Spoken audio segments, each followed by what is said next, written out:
Okay good morning. இன்றைக்கி நம்ம power எலக்ட்ரானிக்ஸோட basics பார்க்க போகிறோம்.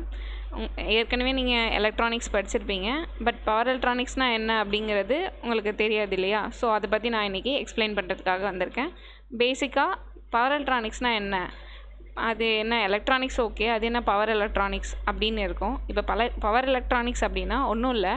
இப்போ நம்ம வீட்டில் யூஸ் பண்ணுறோம் இல்லையா, ஃபேன், லைட், எல்லாத்துக்கும் என்ன யூஸ் பண்ணுறோம். இப்போ ஃபேனாக இருக்கட்டும், அதுக்கு என்ன பண்ணுவோம், ஒரு கண்ட்ரோலர் வச்சுருப்போம். இப்போ நம்மளுக்கு ஸ்பீட் கம்மியாக வேணுமா இல்லை அதிகமாக வேணுமா, அதை பேஸ் பண்ணி என்ன பண்ணுவோம் அப்படின்னு பார்த்தீங்கன்னா கண்ட்ரோல் பண்ணுவோம். இப்போ கம்மியாக வேணும்னா ரெகுலேட்டரை மாற்றுவோம். பழைய காலத்தில் அப்படின்னு பார்த்தீங்கன்னா எப்படி இருக்கும்னா, ரெகுலேட்டர் பெருசாக இருக்கும், இப்போ சின்னதாக்கிட்டாங்க, காம்பேக்டாக ஆக்கிட்டாங்க.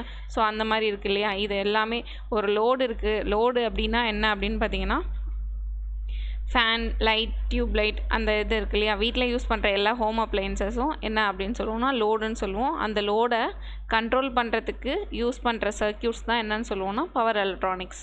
அதோட பேசிக்ஸ் தான் இன்றைக்கி பார்க்குறோம். ஃபஸ்ட்டு அந்த லோடில் லோடை வந்து கேரி பண்ணி அதில் கண்ட்ரோல் பண்ணுறோம். ஒரு சர்க்யூட்டை வந்து கண்ட்ரோல் பண்ணுறோம். என்ன சர்க்யூட்னா ஒரு லோடை கண்ட்ரோல் பண்ணுறது. ஸோ அந்த மாதிரி கண்ட்ரோல் பண்ணுறப்ப யூஸ் பண்ணுற சர்க்யூட் தான், அதுக்கு யூஸ் பண்ணுற டிவைசஸ் தான் படிக்கிறது எல்லாமே என்னதுன்னா பவர் எலக்ட்ரானிக்ஸில்.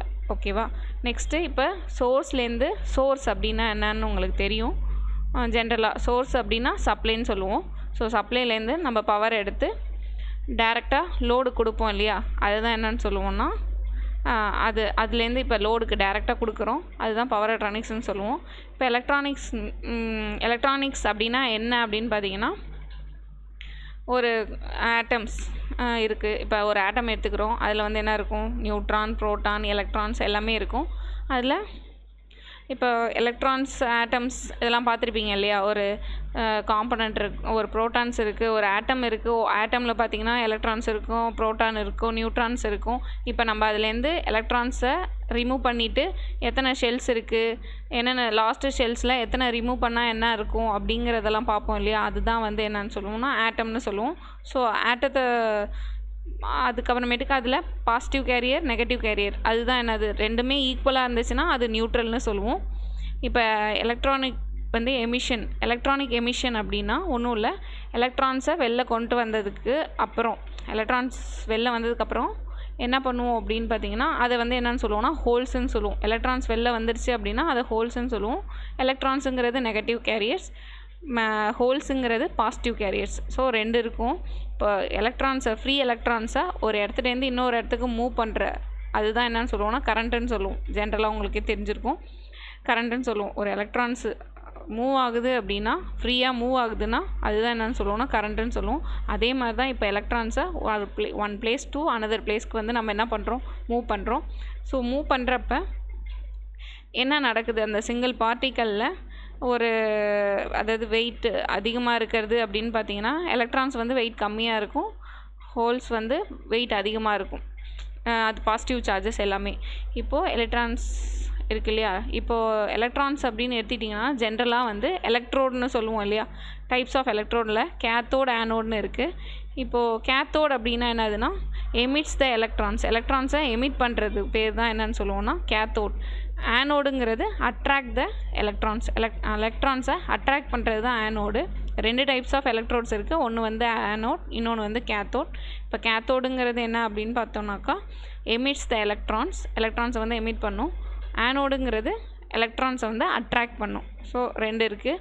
இப்போது பவர் எலக்ட்ரானிக்ஸ் அப்படின்னா என்ன அப்படின்னு பார்த்தீங்கன்னா, கேத்தோட் டு ஆனோடுக்கு போகிற ஒரு வழி, அந்த பாதை இருக்கு இல்லையா, அந்த பாதை வந்து எந்த மாதிரி கொண்டு போகிறோம், நிறையா கிளாஸிஃபை பண்ணுறோம்.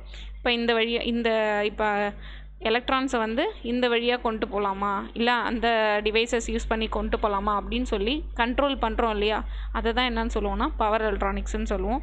இப்போது கேத்தோட்லேருந்து ஆனோடுக்கு என்ன பண்ணுறோம், எலக்ட்ரான்ஸை மூவ் பண்ணுறப்போ ஃபஸ்ட்டு ஸ்டார்டிங் இப்போ வந்து அட்வான்ஸ் ஆகிட்டே இருக்குது. முன்னாடி எப்படி இருந்தது அப்படின்னு பார்த்திங்கன்னா, வேக்கமை வந்து க்ரியேட் பண்ணி என்ன பண்ணுவாங்கன்னா கேத்தோட்லேருந்து ஆனோடில் எலக்ட்ரான்ஸை மூவ் பண்ணுவாங்க. வேக்கம் அப்படிங்கிறது உங்களுக்கு தெரிஞ்சிருக்கும். அதாவது ஸ்பேஸ் இருக்கும், இங்கேருந்து இங்கே வேக்கம் டியூப்லாம் இருக்கு இல்லையா, அந்த இதை யூஸ் பண்ணி டியூப் எலக்ட்ரானிக்ஸ், அதுதான் வந்து ஃபஸ்ட்டு ஜென்ரேஷன்.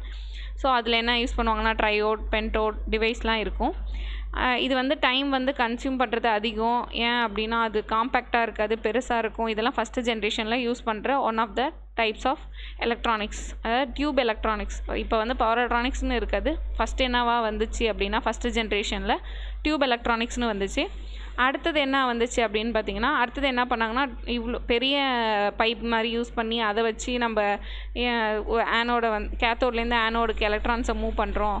ஸோ அது வந்து காம்பேக்டாக இருக்காது அப்படிங்கிறதுனால அடுத்த ஒரு ஸ்டேஜ், செகண்ட் ஸ்டேஜ் கொண்டு வந்தாங்க. அந்த செகண்ட் ஜென்ரேஷனில் வந்து கேஸை யூஸ் பண்ணி எலக்ட்ரானிக்ஸ் கொண்டு வந்தாங்க. கேஸ் எலக்ட்ரானிக்ஸ்னு சொல்லி கொண்டு வந்தாங்க. அதுவும் என்னது, கேத்தோட்லேருந்து ஆனோடுக்கு எலக்ட்ரான்ஸை மூவ் பண்ணுறதுக்கு என்ன பண்ண முடியும் அப்படின்னா கேஸை வச்சு எலக்ட்ரான்ஸை மூவ் பண்ணாங்க. ஸோ அது வந்து என்னன்னு சொல்லுவாங்கன்னா கேஸ் எலக்ட்ரானிக்ஸ். அது வந்து செகண்ட் ஜென்ரேஷன்.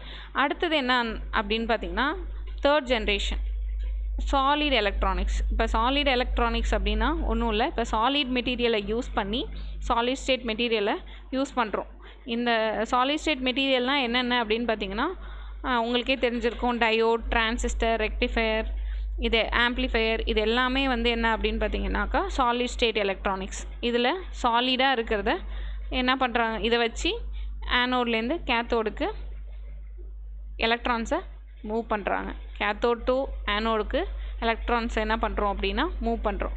ஓகேங்களா. இது அடுத்தது வந்து தேர்டு ஜென்ரேஷன் வந்துச்சு. மொத்தம் 4 ஜென்ரேஷன் இருக்கும். ஃபஸ்ட்டு ஜென்ரேஷனில் வேக்கம்மு, செகண்ட் ஜென்ரேஷனில் என்ன யூஸ் பண்ணுவோன்னா கேஸு, அடுத்தது தேர்ட் ஜென்ரேஷனில் டிஸ்க்ரீட் டைப். டிஸ்க்ரீட் டைப்னால் ஒன்றும் கிடையாது. இப்போது டயோடு, ரெக்டிஃபையர் அந்த மாதிரி இருக்கு இல்லையா, அதெல்லாம் வந்து என்ன பண்ணுவோம், பிரித்து எடுத்து யூஸ் பண்ணுறது. ஒன்று ஒரு காம்போனண்ட்டாக என்ன பண்ணுவோம் அப்படின்னா டிஸ்க்ரீட் பிரெட் போர்டில் வந்து கனெக்ட் பண்ணி அது மூலியமாக என்ன பண்ணுவோன்னா ஒரு சர்க்கியூட்டை வந்து கண்ட்ரோல் பண்ணுறது, அந்த மாதிரி யூஸ் பண்ணிகிட்டு இருந்தோம். அப்புறம் அதுக்கும் மேலே ஃபோர்த்து ஜென்ரேஷன் வந்துச்சு. அதில் என்ன யூஸ் பண்ணுவோம் அப்படின்னு பார்த்தீங்கன்னா காமன் டைப்பு. இதுதான் பிளாட்ஃபார்ம். என்ன அப்படின்னு பார்த்தீங்கன்னா ஐசி, இன்டகிரேட்டட் சர்க்கியூட்டாக யூஸ் பண்ணுறோம். அப்புறம் சிஸ்டம், அந்த மாதிரி அட்வான்ஸ்டு எவ்வளவோ வந்துடுச்சு. ஃபார் எக்ஸாம்பிள் அதுதான் சொல்கிறேன். இப்போ செகண்ட் ஜென்ரேஷன் எடுத்துக்கிட்டிங்க அப்படின்னு பார்த்தீங்கன்னா கேஸ்ன்னு சொன்னோம் இல்லையா, அதுலேயே வந்து கொஞ்சம் அட்வான்ஸாக கண்டுபிடிச்சது தேர்ட் ஜென்ரேஷனில் டயோடு, டிரான்சிஸ்டர், ஃபெட்டு, யூஜேடி. இதெல்லாம் வந்து ஸ்மால் சிக்னல் அப்ளிகேஷன்ஸ். இப்போது இந்த ஜென்ரேஷன் மூலியமாக தான் நம்ம பவர் எலக்ட்ரானிக்ஸ்னு ஒன்று கொண்டு வந்து, பவர் எலக்ட்ரானிக்ஸ்னால் ஒன்றும் கிடையாது, என்னது லோடை வந்து கண்ட்ரோல் பண்ணுறது. லோடுன்னா என்னது, ஃபேனு, டியூப் லைட், இது எல்லாமே தான் என்னன்னு சொல்லுவோம், லோடுன்னு சொல்லுவோம். ஃப்ரிட்ஜு, ஏசி, வாஷிங் மிஷின், எதெல்லாம் நம்ம கண்ட்ரோல் பண்ணுறோமோ அது எல்லாமே வந்து என்னன்னு சொல்லுவோம், பவர் எலக்ட்ரானிக்ஸை பேஸ் பண்ணி தான் இருக்கும். லோடு இருக்கு இல்லையா, லோடை கண்ட்ரோல் பண்ணுற ஒரு யூனிட்டுக்கு பேர் தான் என்னன்னு சொல்லுவோம்னா பவர் எலக்ட்ரானிக்ஸ். ஓகேவா, இதுதான் பேசிக். இப்போ என்ன பண்ணுறோம் அப்படின்னு பார்த்தீங்கன்னா ஃபஸ்ட்டு ஸ்டார்டிங் ஸ்டேஜில் டயோடு, டிரான்சிஸ்டர், ஃபெட்டு, யூஜேடி இதெல்லாம் யூஸ் பண்ணிகிட்டு இருந்தோம். இது யூஸ் பண்ணுறப்ப இது வந்து ஸ்மால் சிக்னல் அப்ளிகேஷன். இதெல்லாம் வந்து சின்னதாக கம்மியான சப்ளை கொடுத்து லோ பவர் கன்சம்ஷன் இதெல்லாம் கொடுக்குறப்போ எப்படி கொடுக்கணும் அப்படின்னு பார்த்தீங்கன்னா ஒரு டிரான்ஸ்ஃபார்மர் யூஸ் பண்ணி 230 வோல்ட்டை டேரெக்டாக டயோடுக்கோ இல்லை டிரான்சிஸ்டருக்கோ, ஃபெட்டு, யூஜேடி இந்த மாதிரி இருக்கிற டிவைசஸ்க்கு, காம்போனன்ட்ஸ்க்குலாம் என்ன பண்ண முடியாது, கொடுக்க முடியாது. ஸோ ஒரு டிரான்ஸ்ஃபார்மர் யூஸ் பண்ண வேண்டியதாக இருந்துச்சு. அதுக்கப்புறமேட்டு தான் என்ன பண்ணுறோம் அப்படின்னா டயோடுக்கு கொடுப்போம், டயோட்லேருந்து சப்ளை வரும், இந்த மாதிரி இருக்கும். இப்போ அதுக்காக அட்வான்ஸ்டாக கண்டுபிடிச்சது தான் என்னென்னு சொல்லுவோம்னா எஸ்சிஆர், பவர் செமிகண்டக்டர் டிவைசஸ்னு சொல்லுவோம். ஜென்ரலாக உங்களுக்கு செமிகண்டக்டர் அப்படின்னா என்ன அப்படின்னு பார்த்தீங்கன்னா 2 இருக்குது. செமிகண்டக்டர் அப்படிங்கிறது என்ன சொல்லுவோம் அப்படின்னு பார்த்தீங்கன்னா செமிகண்டக்டர் டிவைசஸ், அதில் 2 மெட்டீரியல்ஸ் இருக்குது. என்னென்ன அப்படின்னு பார்த்தீங்கன்னா சிலிக்கான்னு சொல்லுவோம், ஜெர்மனியம்.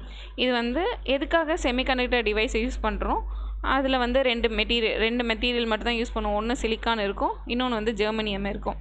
இதை ஏன் யூஸ் பண்ணுறோம், இதோட மெயின் ப்ராப்பர்ட்டி என்ன, சிலிக்கானும் ஜெர்மனியத்தோட மெயின் ப்ராப்பர்ட்டி என்ன அப்படின்னு பார்த்தீங்கன்னா நெகட்டிவ் டெம்பரேச்சர் கோஎஃபிஷியண்ட்டாக இருக்கும். ஏன் நெகட்டிவ் டெம்பரேச்சர் கோஎஃபிஷியன்ட் எடுக்கிறோம், இதோட மெயின் ப்ராப்பர்ட்டி இது வந்து டெம்பரேச்சரை டிபெண்ட் பண்ணி சேஞ்சாக இருக்கும். இப்போ வந்து பவர் எலக்ட்ரானிக்ஸ் காம்பனண்ட் ஒன்று எடுத்துக்கிறீங்க, ஒரு டிவைஸ் எடுத்துக்கிறீங்க, ஒரு கிட் எடுத்துக்கிறீங்கன்னா அந்த கிட்டில் பார்த்தீங்க அப்படின்னா இப்போ வந்து வெயில் காலமாக இருந்துச்சு அப்படின்னு பார்த்தீங்கன்னா கிட்டு ஒரு மாதிரி ஒர்க் ஆகும், ரொம்ப ஹீட் ஆகிற மாதிரி. அதே மழை காலமாக இருந்துச்சுன்னா ரன் ஆகாமல் ஆஃப் ஆகிடும், ஏன்னா கூலிங் அதிகமானதுனால. ஸோ அதை பேஸ் பண்ணி தான் இப்போ எவ்வளோ டெம்பரேச்சர், இப்போ கம்மியான டெம்பரேச்சராக இருந்துச்சுன்னா ரெசிஸ்டன்ஸ் வேல்யூ எப்படி இருக்குன்னா ஹையாக இருக்கும். டெம்பரேச்சர் வந்து லோவாக இருந்துச்சு, டெம்பரேச்சர் வந்து ஹையாக இருந்துச்சுன்னா ரெசிஸ்டன்ஸ் வேல்யூ எப்படி இருக்கும் அப்படின்னு பார்த்தீங்கன்னா லோவாக இருக்கும். இப்போ எப்படி இருக்குன்னா இதுக்கு டெம்பரேச்சருக்கு இன்வெர்ஸ்லி ப்ரொபோஷ்னலாக ரெசிஸ்டன்ஸ் இருக்கும். இப்போ டெம்பரேச்சர் வந்து லோவாக இருந்துச்சுன்னா ரெசிஸ்டன்ஸ் வேல்யூ ஹையாக இருக்கும்.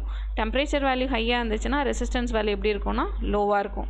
ஸோ இதுதான் பேசிக். அடுத்தது வந்து என்ன சொல்லுவோம் அப்படின்னு பார்த்தீங்கன்னா, இப்போது எஸ்சிஆர் இதெல்லாம் வந்து பவர் எலக்ட்ரானிக்ஸோட காம்பனன்ட்ஸ்னு எடுத்துக்கிட்டிங்க அப்படின்னு பார்த்தீங்கன்னா என்னென்ன அப்படின்னு பார்த்தீங்கன்னா பவர் செமிகண்டக்டர் டிவைசஸ்னு சொல்லுவோம். டயோட், தைரிஸ்டர், டிரான்சிஸ்டர் இதெல்லாம் சொல்லுவோம்.